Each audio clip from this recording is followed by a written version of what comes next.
starting to get some activity. I know the last time we spoke, you were looking forward to getting out there and seeing the team for the first time. So they had a scrimmage this past weekend on Friday. So catch us up to date in regards to what were the highs and lows there. Yeah, well, of course, we didn't get to see the scrimmage. We saw practice a little bit on Wednesday morning. Yep. Okay. But yeah, I mean, Coach Frost talked to us yesterday. So that was kind of the first that we'd heard about how it went, and Coach Frost gave a glowing report. Now, take that with a grain of salt.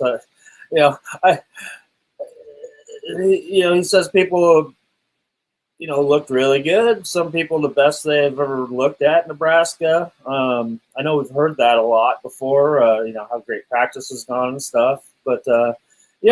I believe him. One guy that sticks out that he had singled out was Logan Smothers.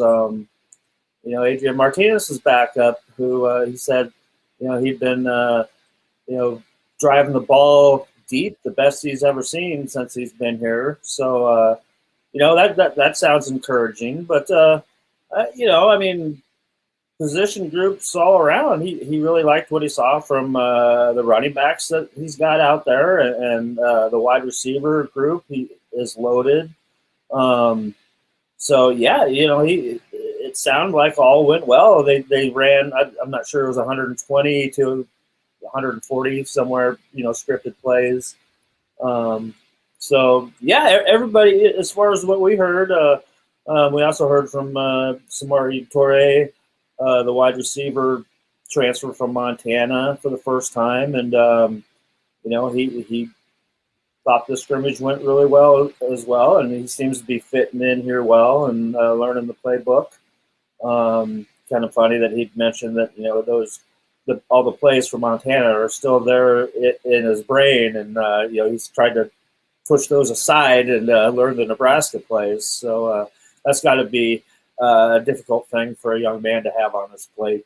But, as far as we heard, everything went really well. Defense sounded like they came out to play. So, all looked good. And I should be able to, or we're going to see a lot more this Saturday with an open practice. So, looking forward to that. Samari Torre, so did anyone ask this question, or did he reference any kind of difference in level of play? Just the level of athlete that he sees and what the difference is? Absolutely. The biggest, his comment that really sticks out was that, he can't keep playing FCS corners if he's going to be getting ready for the NFL draft. So that was one of the things that went into his decision. Definitely stepping up at the talent level right there, because he did have the chance. He could have gone into the draft this year and been drafted. And Montana weren't going to have spring football either. Just because of the COVID situation and the weather there. He explained that you just can't have spring football outside in Montana. The field's still frozen. But so, yeah, the big thing was, stepping up in talent level and, kind of seeing what he's made of against some top-notch talent. And, he definitely noticed a difference, in athleticism and talent at the cornerback position. He didn't really single out any names, but on the flip side of that, we also talked to Cam Taylor-Britt, who's the one who's been covering him. And, Cam had a lot of good things to say about him, too. And I think there's a battle brewing there that's going to be a lot of fun to watch moving forward here. And that's the mark of a team that's going to compete for a championship, is that you got competition at each position. It's not like where any one guy can just say, hey, I can play at 75% and I'm good because I'm so much better than everybody else at this spot, where there's genuine competition. And you not only have to be talented, but you got to know your assignments and you got to bust your tail and put all three of those aspects together. No question about that.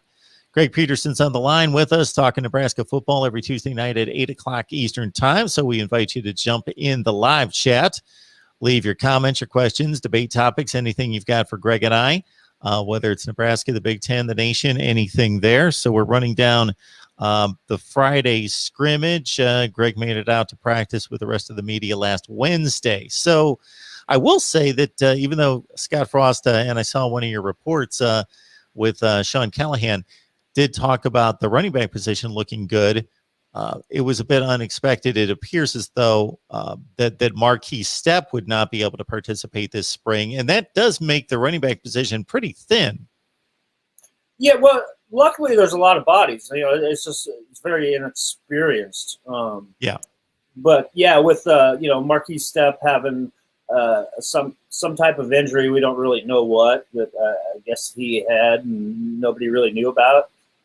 So he's going to miss the entire spring, and obviously, yeah, that opens up some reps there for a lot of the younger guys, and with all reports that we've had, is those guys are getting a lot of reps. Yeah, Coach Frost had mentioned a couple of guys. Obviously, freshman Gabe Urban was one of those guys, true freshman.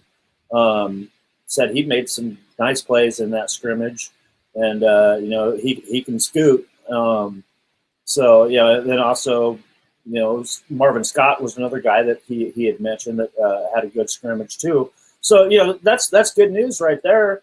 And then you've got a ton of other guys back there just clamoring and waiting there to get reps. So they're going to work on that.